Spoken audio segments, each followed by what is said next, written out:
What is up, everybody? Nick Fiore here, Fiore's Nation YouTube channel, right here on YouTube.com. This is the Dynamite review and NXT review from last week, January 13th, 2021.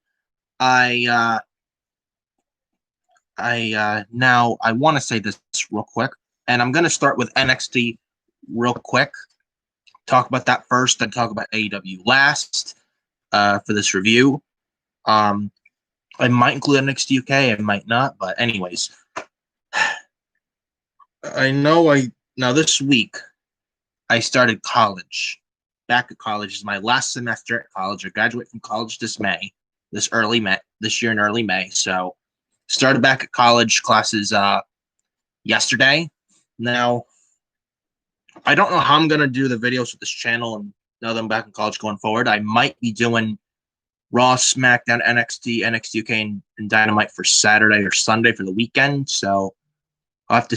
So I think that's probably what I'm leaning more towards, and with what I have to say on that, due to college classes. But I'll have to see what happens. But that is that.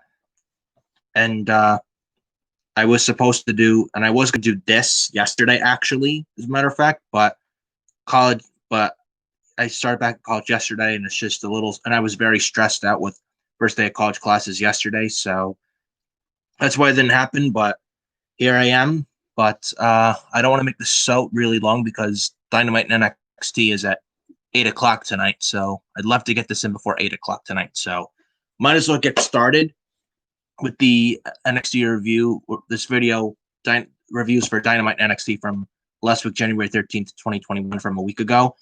I'm going to get started with NXT first, and then we're going to do AEW last. And if there's time, it's like 6:56 right now.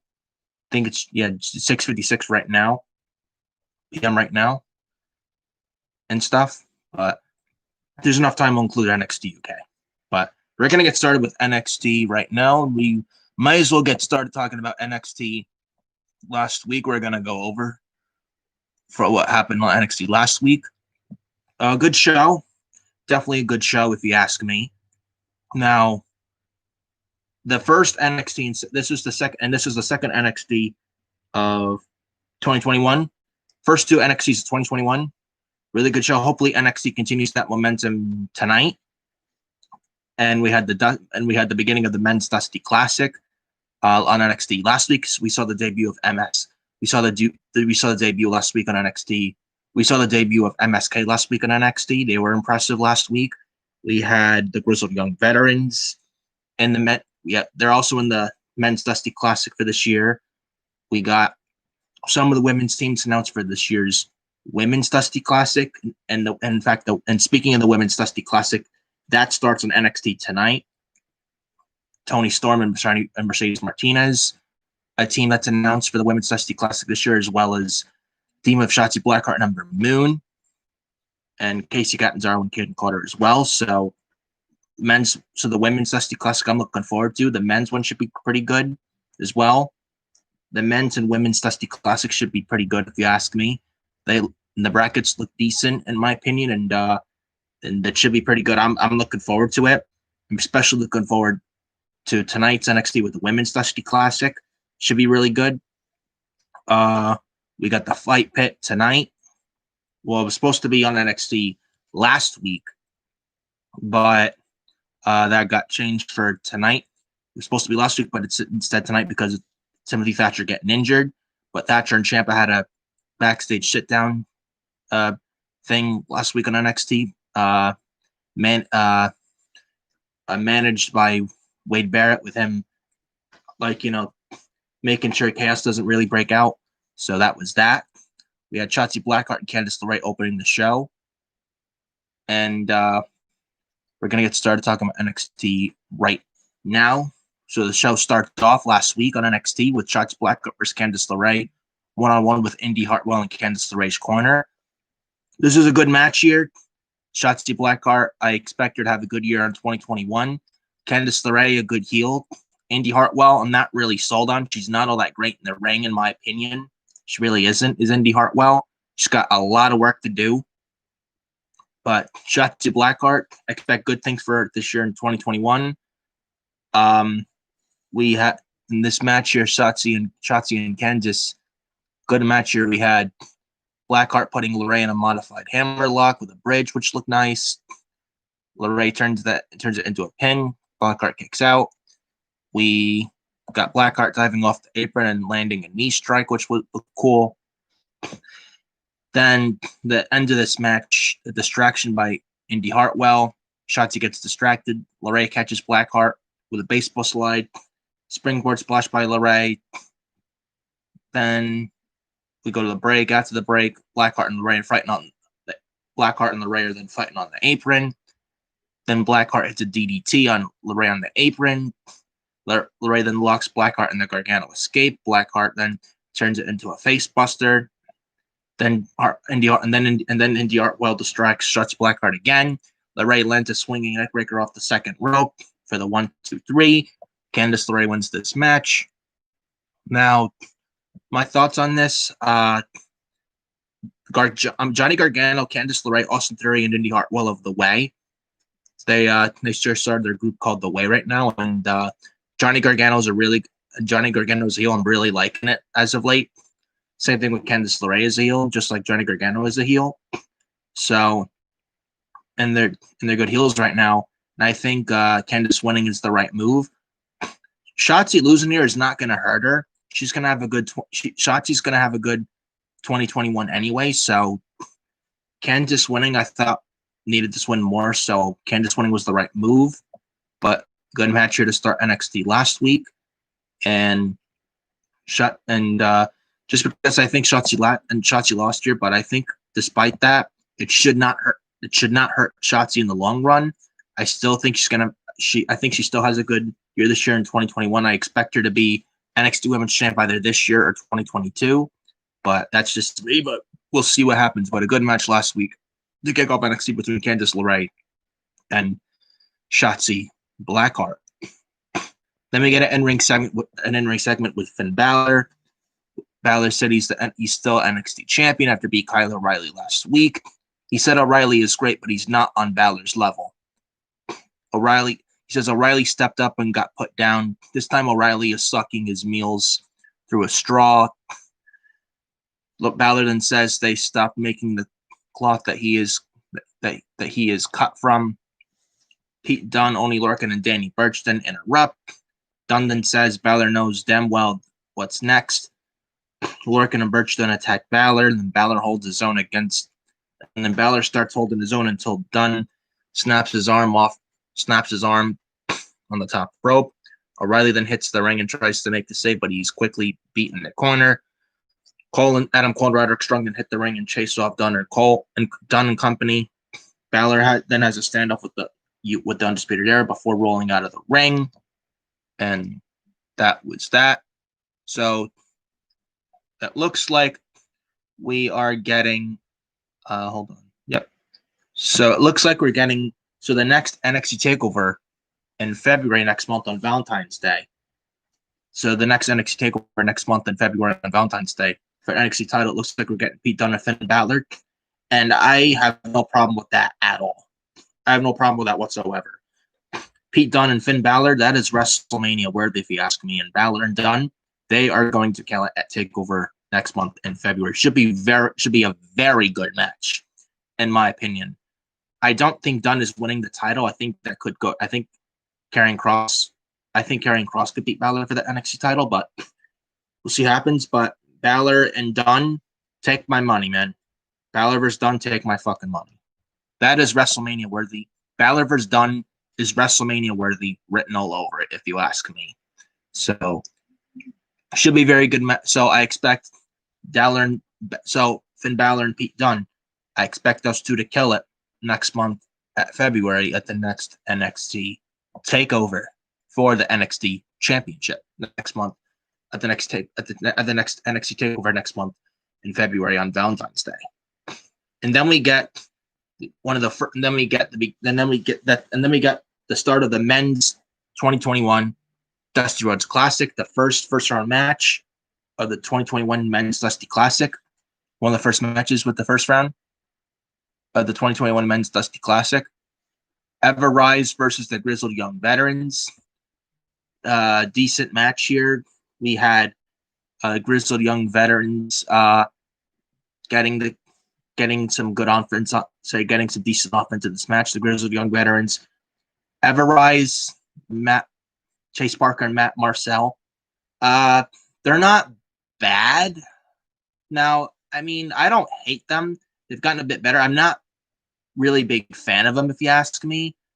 I mean, they're not bad. Don't get me wrong, but it's like, who are they? They just need like a character, a personality.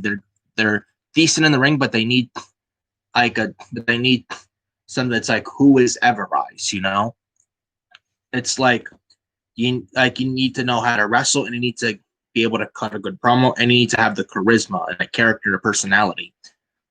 Everrise, they're decent in the ring. I'm not gonna say they're good in the ring. I think they're decent. That's my opinion though about Everrise. But I mean, they have work to do, but they're decent in the ring. But I think that personality, they got to work on that, because right now it's like Everrise, like, who are they? Hopefully they can work on that. But they're not bad in the ring though, I will say, and they look decent there against the Grizzled Young Veterans. And the Grizzled Young Veterans win this thing off the Ticket to Mayhem, which looked nice. Grizzled Young Veterans advance to the second round of this year's Men's Dusty Classic, as they should. Grizzled Young Veterans advancing is the right move. And the Grizzled Young Veterans are my pick. And for the Men's 2021 Dusty Classic, the Grizzled Young Veterans are my pick to win the whole thing, since they were the runner-ups in the Dusty Classic last year in 2020 against the Broserweights of Matt Riddle and Pete Dunne a year ago in 2020. So this year's 2021 Men's Dusty Classic, my picks to win the whole thing, the Grizzled Young Veterans. And the Grizzled Young Veterans, by the way, after this year's Dusty Classic for the men, the Grizzled Young Veterans are your next tag team champions for NXT. Mark my words. Just to let you guys know on that. And then we get an interview with Johnny Gargano. He says if there are two things everyone knows, it's that Johnny Gargano hates wheels, and that it is impossible to wrestle in skinny jeans. It's basic human knowledge. Gargano talking about his match the previous week, the mixed tag team match the previous week with Gargano and LeRae versus Kushida and Shotzi Blackheart from NXT the previous week. So that was that. And then we get the next match. And then we go backstage as well for the next match. Backstage, Shotzi Blackheart asking Ember Moon to be her partner in the Women's Dusty Cup. So Ember Moon and Shotzi Blackheart, one of the women's teams in the 2021 Women's Dusty Classic, should be good. I'm looking forward to it and see what happens. But Ember Moon, Shotzi Blackheart, and Shotzi Blackheart and Ember Moon in the Women's 2021 Dusty Classic, I don't think they'll win, but I think they should have a decent performance in the tournament. But the women's 2021 Women's Dusty Classic should be good, and the first time for the Women Dusty Classic. I'm interested in it, and hopefully they do well. I'm sure they will, but we'll see what happens. And then the next match, Johnny Gargano with Austin Theory versus Dexter Lumis. We had Gargano ripping the picture Lumis drew for him. We had a Thesz press by Lumis. We had Gargano going for PK, but he misses it. Lumis kips up and decks Gargano. Lumis then goes up top rope. Gargano cuts him off and tries a superplex. Lumis holds on to the top rope. Then Lumis knocked Gargano off the top rope. Lumis then went for a swanton, but he missed. Then we go to the break. Then back from break, Gargano starts to work over Lumis. Then Lumis starts to fire up and he lands in a few strikes. Bulldog by Lumis. Lumis then blasts Gargano with a slingshot suplex. Belly to back suplex by Lumis as well. And then Lumis hits the ropes, but Theory hooked his legs. Gargano lands it into Gary. Fast forwarding this match, by the way. Gargano then tries one final beat, but Lumis puts the brakes on that. Lumis then locks Gargano in the patented head arm choke, that Anaconda Vice submission finisher that Dexter Lumis does, but Theory gets on the apron. and he distracts Lumis. Gargano rolls Lumis up for a 1-2-3, and then the North American champion, the current North American champion, Johnny Gargano beats Dexter Lumis in this one-on-one matchup. Then after this match, we got Lumis putting Theory in silence that Anaconda Vice submission finisher, and Lumis puts Theory to sleep. Well, Lumis is trying to do this to Theory. He has Theory in the submission. Gargano breaks it up. Gargano and Theory then beat down Lumis. Then Kushida makes the save. Kushida puts Gargano in the hoverboard lock. In the hoverboard lock. Lumis then locks Theory in silence, that Anaconda Vice submission thing. And then that was that. Not a bad match. And I'm glad Gargano did not eat the pin here. Champion should not lose clean. And I thought Gargano was going to lose this match here, in this non-title match here. But Gargano won. Thank God. Now, Lumis, Lumis, I think, yes, he did lose, but he didn't really lose that clean because Austin Theory kind of cost him the match. So Gargano was protected, I think. So Gargano was protected, and I think Lumis was protected in some way as well. So Lumis is not buried, but I think he was probably protected as well, in my opinion, because Theory distracted Lumis, so Lumis didn't really lose that clean. And it looks like the next takeover in February in a month for NXT North American Championship, I think it's going to be Johnny Gargano and Kushida. Now, if you do that, Kushida's got to win. They've built up Kushida for months, and why would you have him lose? You're not going to have Kushida lose. Now, Johnny Gargano, he won back the North American title in December last month. He won the North American title at NXT Halloween Havoc in late October 2020 last year from Damian Priest. And then they did this bullshit with Leon Ruff as North American champ in November of 2020, which they never should have did. And then Johnny wins it back last month in December at NXT War Games in early December of 2020. And they never should have done that. And they never should have did that bullshit with Leon Ruff, in my opinion. That never should have happened. And it's like, why did you even take the title off Gargano in November? And Gargano's gonna hold the title and take over next month in February on Valentine's Day. It's gonna be like Gargano's gonna hold the North American title for like 2 months, but mostly at the end of the day, you're not gonna have Kushida lose out there. You gotta strike while the iron is hot. If you have Kushida lose, like you built up Kushida, have him win a lot as of late, only to have him lose. Come on, you can't do that. Good match, but the things I was just saying about, that's just my honest take on all of that.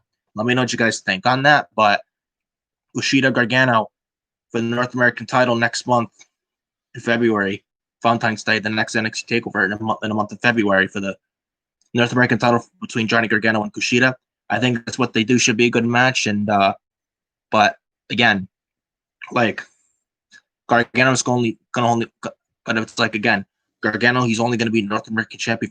He's only going to be North American champion for 2 months, yeah, which sucks. But mostly at the end of the day, you're not going to have Kushida lose. That would be dumb.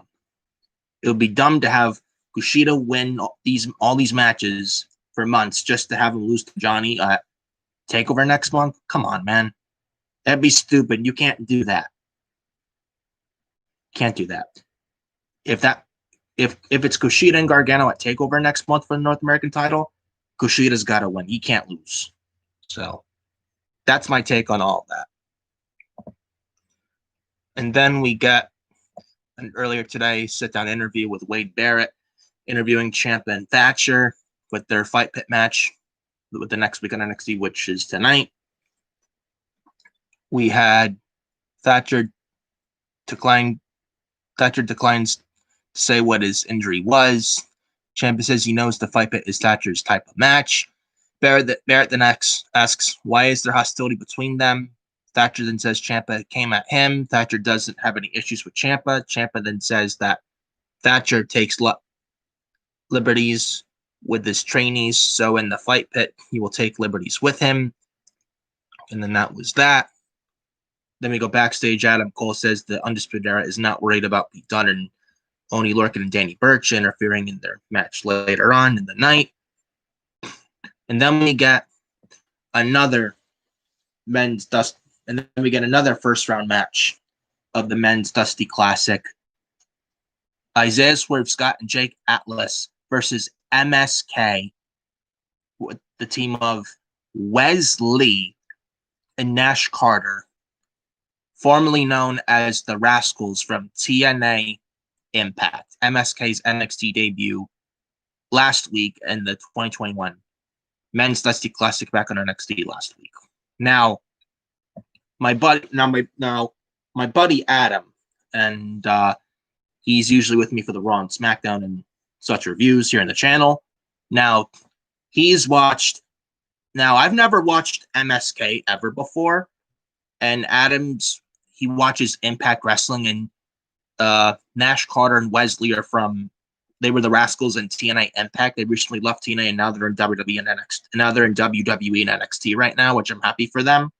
Now, Adam, he watches TNA Impact, and the Rascals used to be in TNA. Now they're in WWE and NXT, and now they're in WWE and NXT right now, as MSK, Nash Carter, and Wes Lee right now in NXT.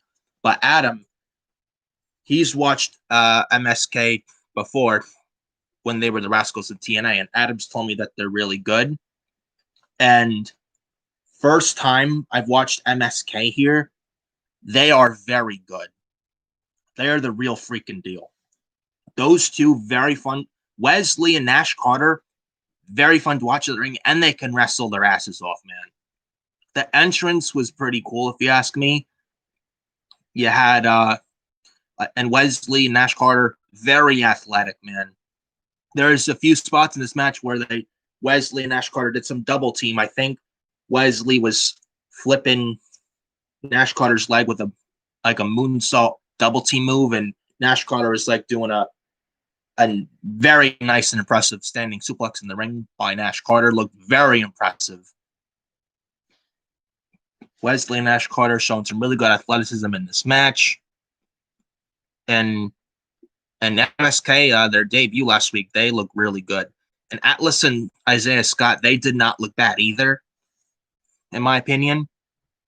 We had Atlas and Carter at the beginning of this thing trade flips with each other before Atlas then tried to lock in the armbar. Carter then runs into a flying back elbow. Scott tags in and continues to work on Carter's arm. Carter flips his way out of it to make the Carter then flips his way out of it, which looked nice. Carter then surprises Scott with a springboard corkscrew splash, which looked damn impressive. Scott kicks out.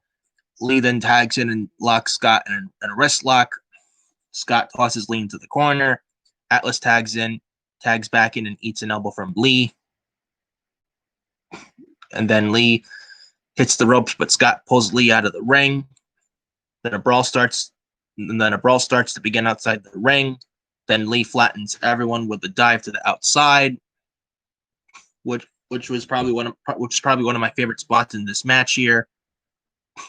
And Wes Lee was doing this to Isaiah Swerve Scott over the announcer table with the outside of the ring before we went to the break. Then they go to the break, then back from the break, and Carter manages to tag in Lee, and then Lee clears the ring. Lee and Carter hit their finisher. MSK hits their finisher, but Isaiah Scott breaks up the pinfall. Then Atlas and Scott hit a spin out slam with a 450 combo, which looked good. Carter then breaks up the pinfall just barely. Match continues. Atlas and Scott then both set Wes Lee on the top rope. Carter pulls Atlas to the outside. Lee and Scott then fall to the mat. MSK then drops Isaiah Scott with an assisted blockbuster for the win. And 1, 2, 3. And MSK win their NXT debut last week, and they advance to the second round of the 2021 Men's Dusty Classic. A damn good match here, and a very impressive debut last week on NXT from MSK. They're going to do good things in NXT, but main roster, especially Monday Night Raw, they'll go nowhere. But MSK right now in NXT, but MSK NXT, Very impressive, and now I know why Adam really liked them from TNA Impact. MSK is that damn good, and I expect and MSK and NXT tag division, that's going to be a good move for NXT in their tag division. And I feel like they needed them because NXT needed tag because NXT they could use tag teams bad more than anything. And Undisputed Era might get called up to Raw or SmackDown, but MSK and NXT, good move, really good move. Now, I know some people like with AEW in their tag division, and I love AEW's tag division, I really do. But MSK, I think it would have been nice to see him in AEW, but I think AEW has more than enough teams, and I think because of that, I think AEW would have been fine if they didn't get MSK. And I feel like NXT needed MSK more because NXT needed tag teams bad, and I'm glad NXT got MSK. So this is a good move for them. And MSK really impressed the hell out of me last week, and I expect good things for MSK and NXT moving forward. And then we get to the next match. Xia Li with Boa versus Enhancement Talent. We got Leak ending this match quick with a kick to the face. Again, Xia Li with Boa and this mystery Japanese woman. Really liking it as of late. I still like it.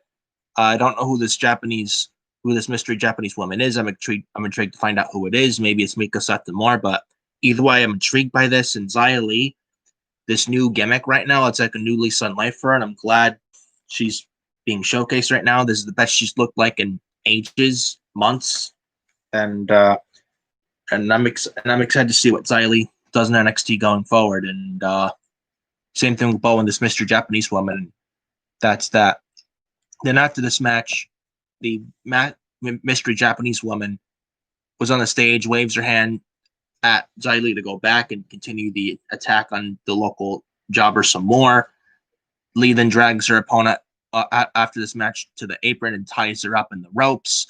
Then Lee unloads on her opponent with strike after strike. And then that was that. Then we go backstage. Atlas and Scott are then crawling.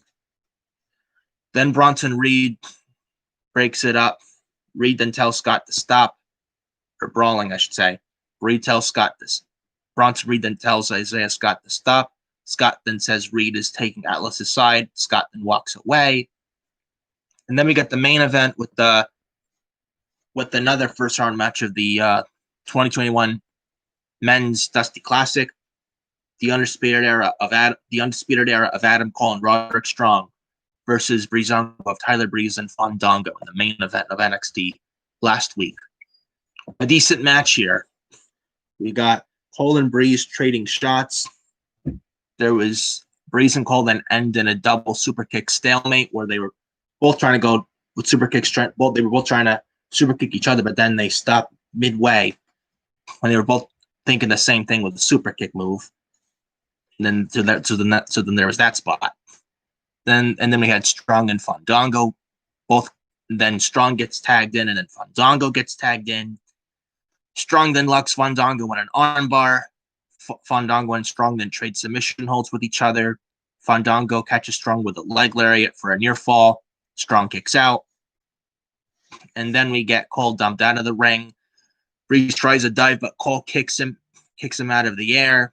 Strong and Fandango then both get tagged in again. Strong clears the ring. Strong slams Breeze on Fandango for a near fall. And then we got Fandango destroying Cole with a lariat. Dunn, Birch, and Lorcan then rush the ring. O'Reilly cuts them off. Dunn and company then beat down Kyle O'Reilly. Balor tries to make the save. Dunn and company then slam O'Reilly's jaw into the metal staging near the ring. Dunn then sends Balor into the ring post, shoulder first. Then back in the ring with the action in the ring. Fandango dives off the top into a super kick by Cole. And then Cole pins Fandango and 1, 2, 3. And the undisputed era of Adam Cole and Roderick Strong, they advance. They also advance to the second round of the 2021 Men's Dusty Classic for this year of 2021. So the 2021 Men's Dusty Classic the Grizzled Young Veterans advance, MSK advance, and now the Undisputed Era advance, the Undisputed Era of Adam Cole and Roderick Strong. A good match for the main event of NXT last week. An overall good NXT episode. An overall NXT last week. A good show. But I will say this, and this has to be addressed right now. This has to be addressed right now real quick before we move on to the NXT Dynamite review from last week right after this. As good as NXT was last week, like NXT, like the first NXT, like the first two NXTs of 2021. Really good shows, but NXT needs to move to Tuesdays. They need to take NXT off of Wednesdays, and they need to move them to Tuesdays. And I've been saying this for weeks, days, months. NXT, they need to take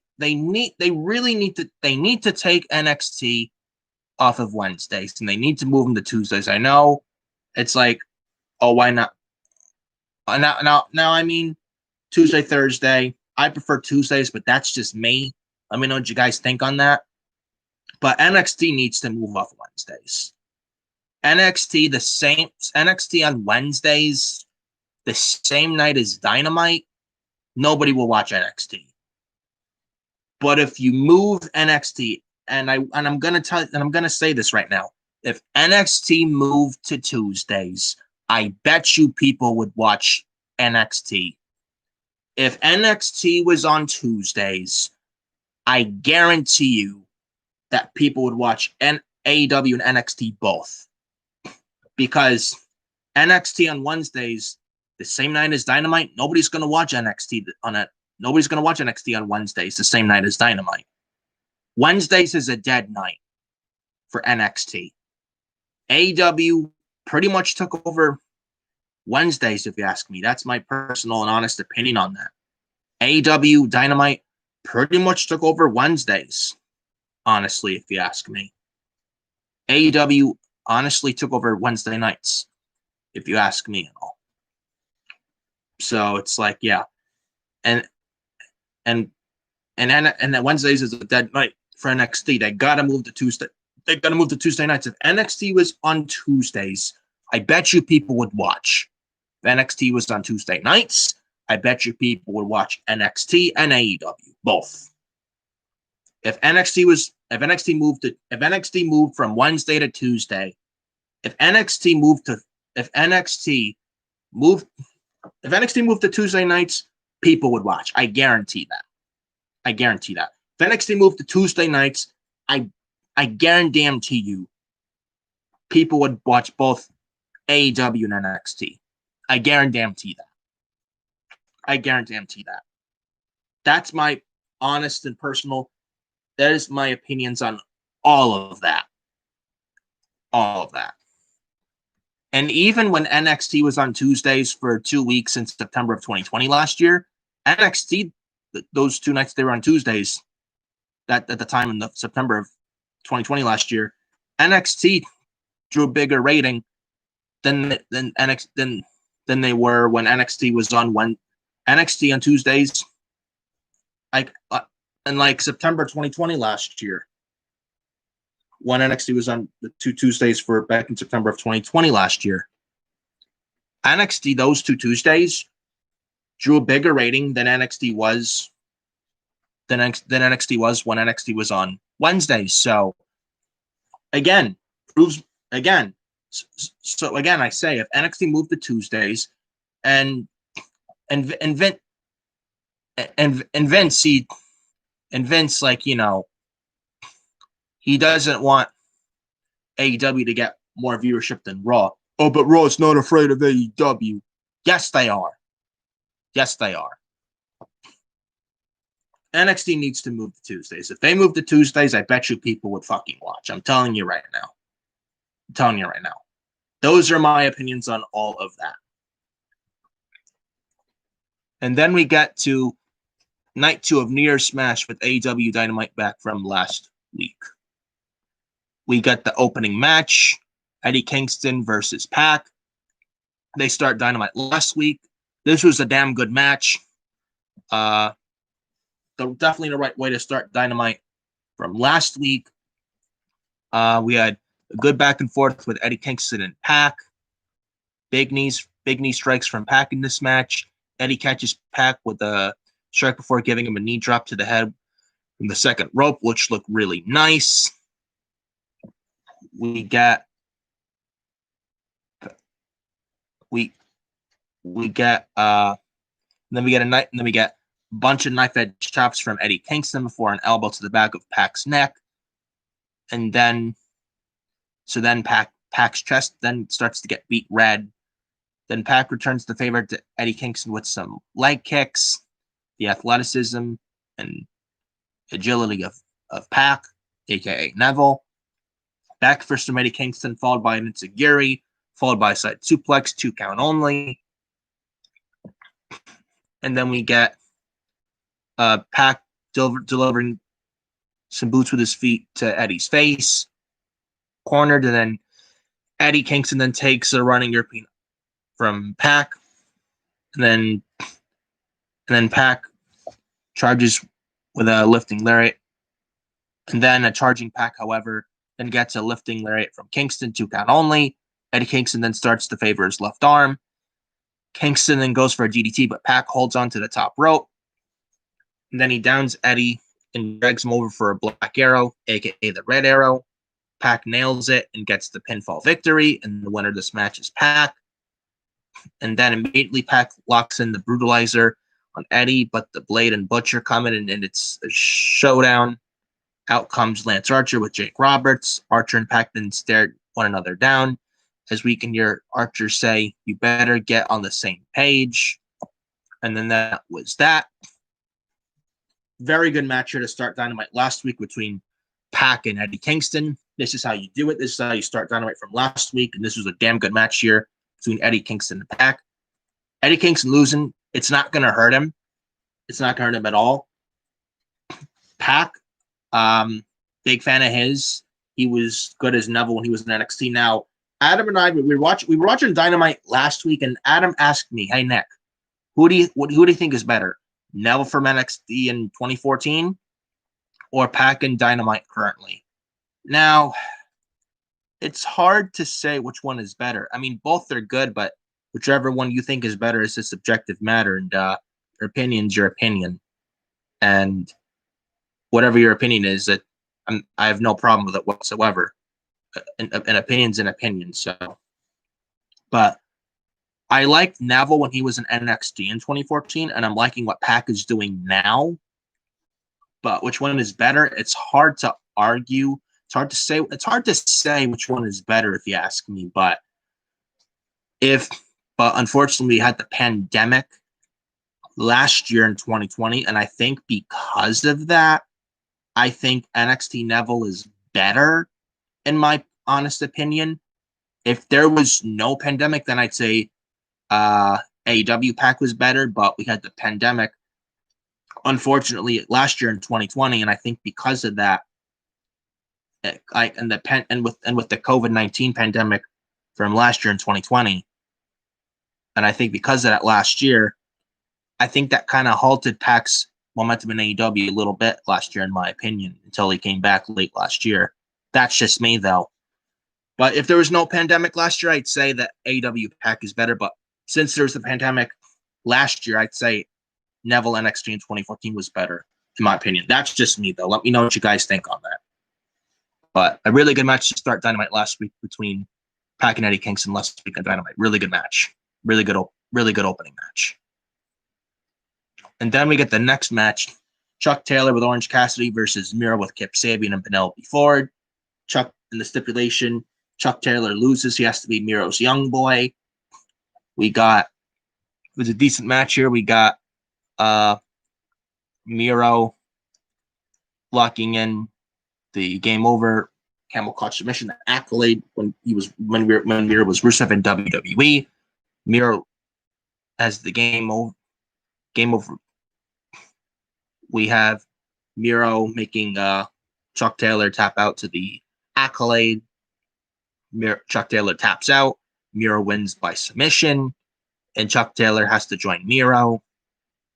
Then post-match, Miro locks eyes with Orange Cassidy as he stares on. Orange then watches as Miro taunts him with Chuck's hair in his hands.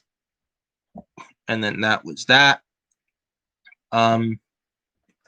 Miro winning, I think, is the right move. You need to have Miro needs to have momentum right now. And right now, Trent Barreta is injured. And Chuck Taylor with Miro, it's not going to be a long-term thing, I don't think. And Trent Barreta is injured right now, and when he comes back, Chuck Taylor will be away from, will not be on Miro's side, and will be back with Orange Cassidy and Trent Barreta, Chuck Taylor. That's just my take on that. So that's my honest opinion on that. And you want to give Orange Cassidy and Trent Barreta and Chuck Taylor that sympathy. So, and this is not over between Miro and Orange Cassidy. This is only just the beginning. And I'm looking forward to what they're going to do in the future with Dynamite with Miro and Orange Cassidy. Orange Cassidy, speaking of Orange Cassidy as well, one of my favorite Stone in AEW, definitely one of Adam's favorite, definitely a favorite of Adam in AEW right now is Orange Cassidy, the AEW version of R-Truth. And Adam as Dream Team, R-Truth and Orange Cassidy, that would be gold. If you ask Adam and if you ask me, but that's that. And that's all that. A decent match between Miro and Chuck Taylor, but and I know some people, Miro is underutilized in AEW. Be patient. They say patience is a virtue. You just gotta wait for Rusev. I'll give it time, but right now I'd say be patient. It'll pay off, and I expect Miro, but sooner or later. But that's just my opinion. Let me know what you guys think your opinions are on all that. But Miro, I do expect him, but sooner or later in AEW, Miro was a world champion or a TNT champion in AEW. I expect that sometime this year, in my opinion. And then we get Dasha, backstage with Private Party and Matt Hardy. Matt takes hold and tells them to say how they feel. They act excited before Mark One mentions how BS the contract is. He says Matt is acting like a carny. He told them they learned a tough lesson about money and demands them to get to moving. That was that. Then we get the Inner Circle in the ring together. They say 2021 is going to be a huge year for them. Jericho said 2021 is going to be a huge year for them. Hager is all about championships. MJF wants to continue strengthen these bonds and wants to get rid of fat people. Classic MJF at it again, man. I'll tell you. Then Ortiz then wants to finesse his food expertise. Jericho says that this is the year that he and MJF win the AEW tag team titles. Santana takes exception. Chris picked him and Ortiz to be the tag team in the Inner Circle. Sammy sees what's going on here. He calls Jericho a tag team slut. Him and MJF get heated. Kristen tries to settle everyone down. Sexy hooligans and all that. Any one of them could win the tag team titles, but he thinks they need to let off a little steam. A 3-way tag match next week to decide the official tag team of the Inner Circle. Will it be Chris Jericho and MJF, Santana and Ortiz, or Sammy and Hagar? And then that was the end of that segment. Good segment here, in my opinion. This should be interesting tonight on Dynamite with the Triple Threat Tag match tonight on Dynamite. Should be interesting. I expect Jericho and MJF to win. And I'm liking what MJF is doing right now. Same thing with Jericho. But we'll see what happens. And Sammy Guevara, a possible babyface turn, could be on the horizon. And, I'm not against that at all. And Sammy Guevara, definitely another favorite of mine. And Sammy Guevara, another favorite of mine in AEW as well. And we'll see what happens tonight on Dynamite. This Triple Threat Tag match tonight on Dynamite should be interesting. I'm definitely gonna be definitely interested to see what they do tonight with that tonight on Dynamite. Then Alex Marvez is then shown with the Dark Order. Evil Uno said everything they do will be in honor of Brody Lee, and therefore they have to change their attitudes. They want to team with Hangman next week, and then in comes Adam Hangman Page. John Silver then lets him know how much he admires him. Reynolds then asks Adam when he's gonna let them know if he's joining the Dark Order. He says next week, and the Dark Order looks pumped. Then there was a preview of Brian Cage versus Darby Allin, with Brian Cage and Darby Allin in the main event of Dynamite last week. There was a preview of that.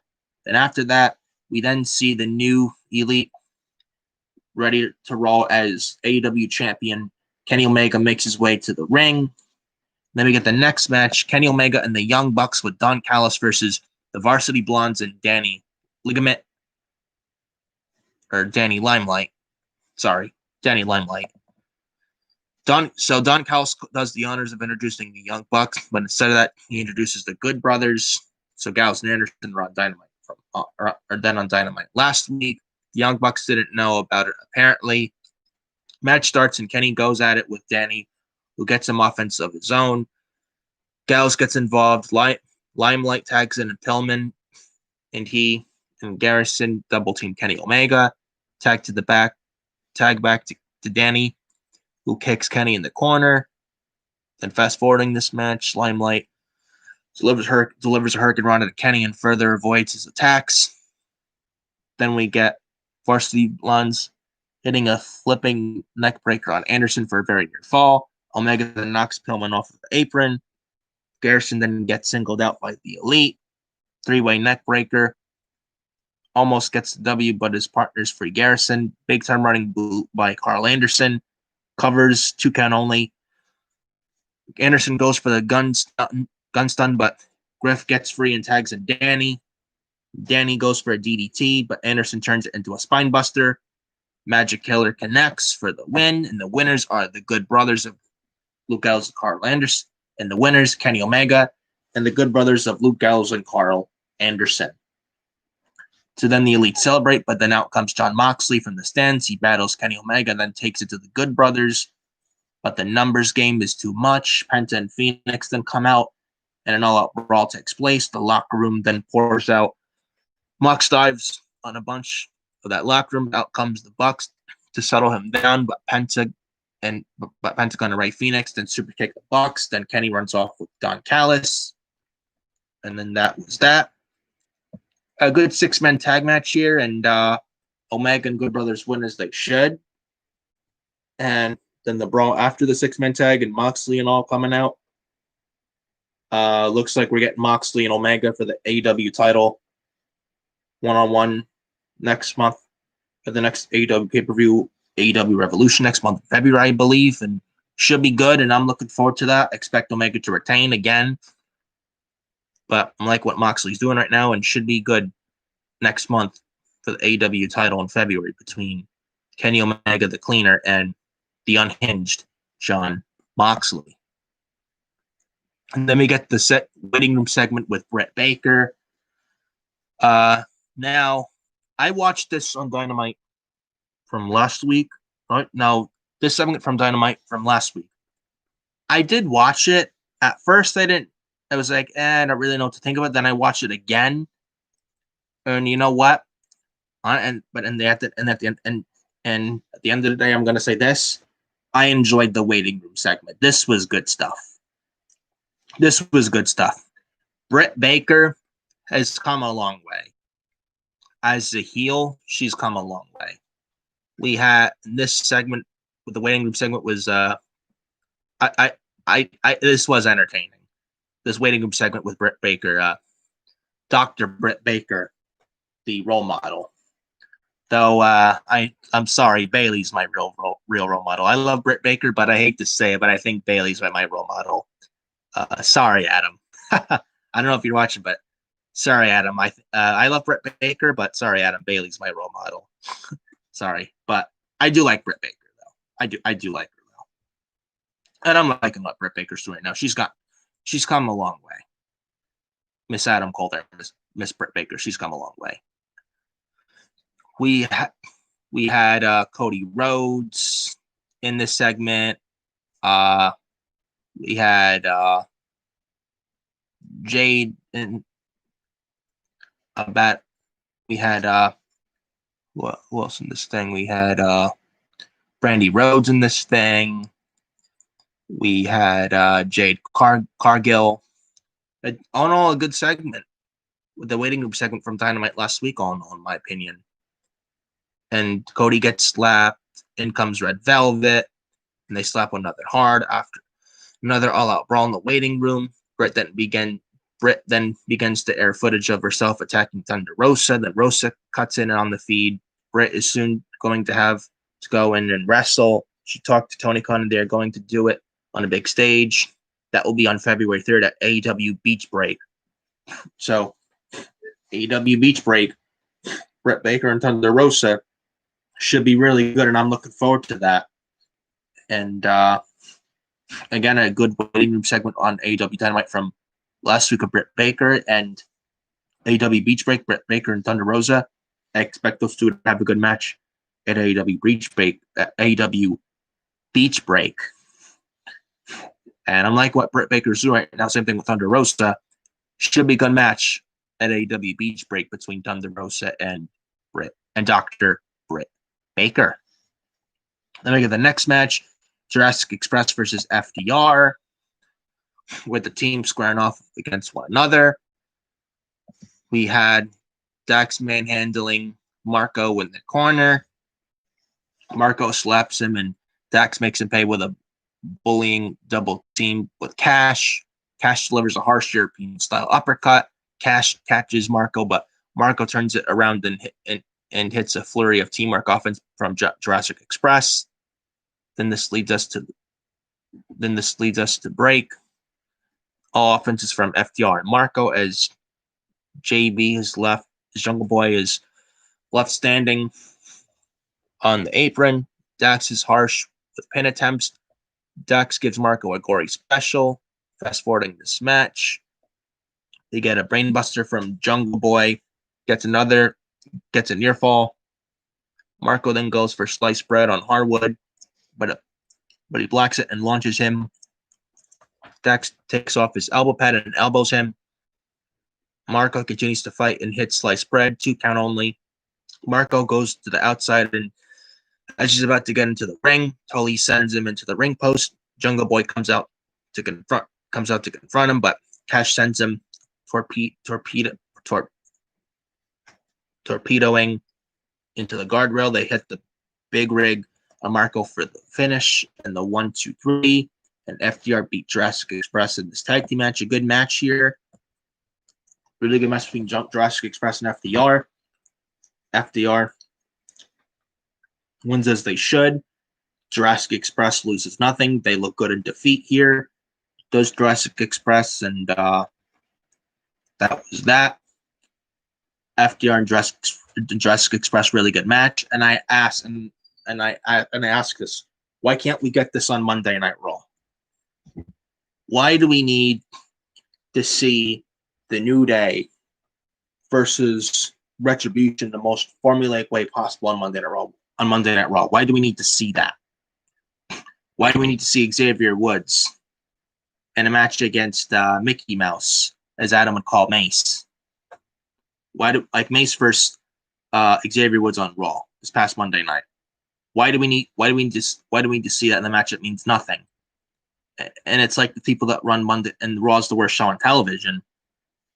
It's like, it's like, Mice or Mace, T-Balls and Slap Nuts and Ice Cold and Mustafa Ali of Retribution, or as Adam would call Retribution, Failure-bution, because Retribution's a failure. But anyways, good match here between FDR and Jurassic Express. Then we get the NWA Women's World Title match between Serena Deeb and Tay Conti with Anna Jay. We had Serena wrenching the arm. Tay Conti turns it into an abdominal stretch, but Serena follows it with arm drag. But then Serena follows it up with some arm drags. Pin attempt by Serena. Tay gets a heel hook in, but Serena rolls over for a chin lock. Fast forwarding this match, judo throw from Conti, which looked good. Test the strength. Serena rolls it free for more focus on the arm. Conti then turns it into a triangle sleeper. Side lariat from Serena. Gets a pin attempt. Big pump kick by Conti. Dizzy Serena Deeb and sends her crashing to the outside. Then we go to the break. Then back from the break, Tay turns a full Nelson into a stunner, which looked cool. 2 count only, though. Serena later then counters for a stretch muffler modification. Rope break. Serenity lock attempt by Serena Deeb. But another reversal. Rib breaker by Serena Deeb. 2 count only. Up top, Serena does a gory special utilizing the ropes. Tay Conti then soon hits a big pump kick. She goes for a Tay KO. She reverses and hits. Then Serena reverses it. Then Serena Deeb hits the deep tox for the 1-2-3 and the winner, and still the NWA Women's World Champion winner, and still the NWA Women's World Champion, Serena Deeb. A decent match here. Tay Conti looked good in defeat. Tay Conti's gotten a lot better. I mean, she wasn't buried in NXT, but she wasn't really. But Taynara Conti in NXT did not really see much of her. Did not really get to see much of her, what she could do when she was in NXT. And I'm not, and Taynara Conti in NXT, she was not buried. She was definitely not buried. But I think Taynara Conti in NXT, I think it was wrong place, wrong time. And NXT Women's Division is really stacked. NXT Women's Division is really, really stacked. And I think Taynara Conti in NXT, and I think Taynara Conti in NXT Women's Division really stacked. And I think and the NXT Women's Division is really stacked. And I think because of that, Taynara Conti in NXT was just in the wrong place at the wrong time, in my opinion. So that's just my honest opinion on that. But Taynara Conti, man, right now in AEW, she's gotten a lot better in that ring. I mean, she was getting better when she was in NXT in the ring, and she's continuing to get better right now in AEW. And a decent match right here between Serena Deeb and Taynara Conti. Then we get the main event, the TNT Championship match between Brian Cage and Ricky Starks versus Darby Allin. A damn good match here. Damn good match here. Brian Cage beat the ever-living shit out of Darby Allin. The monster that Brian Cage is. We had Darby Allin busted open. We had Darby Allin into a star last week on Dynamite. Darby Allin was all busted. Darby Allin was all busted open. He was getting his ass beat last week by Brian Cage. Brian Cage, like the monster he is. We had Darby Allin with some believable offense. We had Darby Allin as this underdog fighting back, and it was very believable. We had Darby going quick on the attack right onto Brian Cage right out of the get-go. We got Darby diving onto Cage on the outside, and then we had Darby Allin diving onto Cage on the outside and sends him back to the barricade. Darby goes for another tope. Just Darby on Brian Cage catches him, then catches Darby on and suplexes him down on the outside. We had Brian Cage dominating a lot of this match. Cage gorilla press throws Darby onto the outside through the medical table on the outside. And this causes Darby Allin to bleed, and this causes Darby Allin to get busted open. We got Cage powering Darby into the ring with a front suplex. Cage then picks up Darby up by the pants and slams him down. Cage sizes him up and gives him a running uppercut, release German suplex. Cage then salutes Taz, who was on commentary. He vaults Darby into the corner. Closed fist right hands by Cage. Darby's down and out as Cage presents the fallen champion to the crowd. Then we go to the break, then back from the break. Darby fights his way out of A kick out at 1. Repeated power bombs by Cage over and over again. Darby flips off Cage. He vaults Darby over the top rope. He vaults Darby over the ropes with a powerbomb onto the stage. Cage drags Darby over for a superplex into the ring. He covers on only another 1 count. Cage grabs steel steps and drags them out. Cage looks to slam Darby down on them, but Darby fights free, bites the hand of Cage, and it sends Cage spine first on the steps. Coffin drop to Cage onto the outside. Ref begins to count and gets to 9 until Cage answers. So Brian Cage beats the 10 count for the count. So Brian Cage is about to get counted out, but Brian Cage beats the 10 count by 9. Both men then trade shots. Bear hug by Brian Cage, but Darby bites him. He ties Cage with his belt and attacks him. Cage powers free. Code Red gets a near fall for Darby. Before this, ref begins to count and gets to 9 until Cage answers. Darby then vaults up and foot stomps Cage. Starks tries to interfere, but the lights go out and appears Sting. And Sting appears to smack him with a bat. This allows Cage to hit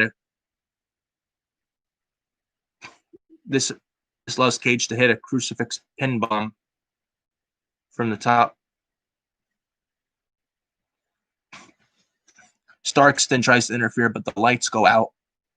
And then they come back on, and then Sting appears to smack Starks with the bat. Then this allows Darby Allin to hit a crucifix pin bomb onto Cage from the top for the win for Darby Allin, and winner and still TNT champion Darby Allin. A damn good fucking match here, and I mean a damn good fucking match here with the main event of Dynamite last week for the TNT title between Darby Allin and Brian Cage. Brian Cage looked like a fucking monster in this thing, and Darby Allin was made into a star in Dynamite last week. And Brian Cage and Braun Strowman, he's not a monster, by the way. Who's the real monster? Dave Mastiff, Raquel Gonzalez, Lance Archer, Wardlow, Luchasaurus, Lance Archer, and Brian Cage. Lance Archer, Wardlow, Luchasaurus, and Brian Cage. Those 6 are monsters, not Braun Strowman, who does because I run fast. Because, Braun Strowman runs fast. I'm not sure if you realize that, because that's all Braun does is run fast. But anyways, a really good main event last week on Dynamite between Brian Cage and Darby Allin for the TNT title last week in the main event of Dynamite last week. And overall, AEW Dynamite near Smash Night 2 last week. Overall, a damn good show. Was it better than Night 1? Now you may ask, was Night 2 better than Night 1? I mean, it's really a subjective thing, but I enjoyed Night 2 better. That's just me. But AEW New Year Smash. Night 1 was good. So was Night 2. That's my take on all of that. But that's that. And we're going to get out of here because it's 3 minutes to 8 and I want to get this in before 8. And that's that. Those are your reviews for NXT and Dynamite from last week. Follow me on Twitter at FioreNick579. Follow me on Instagram at NicholasFiore2014. And follow me on Facebook at Nicholas_Fiore31. And be sure to hit this like button and be sure to hit that like button, hit the subscribe button, and turn that bell for all notifications so you guys know whenever I upload videos from the channel right onto YouTube. So turn on that bell for all notifications, subscribe to this channel, subscribe to the Fioration Nation YouTube channel, and be sure to hit that like button as well. I'm Nick Fiore, Fioration Nation YouTube channel. Thank you guys so much for joining me. Hope you guys liked this video and enjoyed this video and had a good time with this video. This is your reviews. This is your NXT and AEW. This is the review. These are the reviews from NXT and Dynamite from last week. I'm Nick Fiore, Fioration Nation YouTube channel. And I'll see you next time right here on the channel for more good content right here on this very channel. Talk to you guys later, and thank you.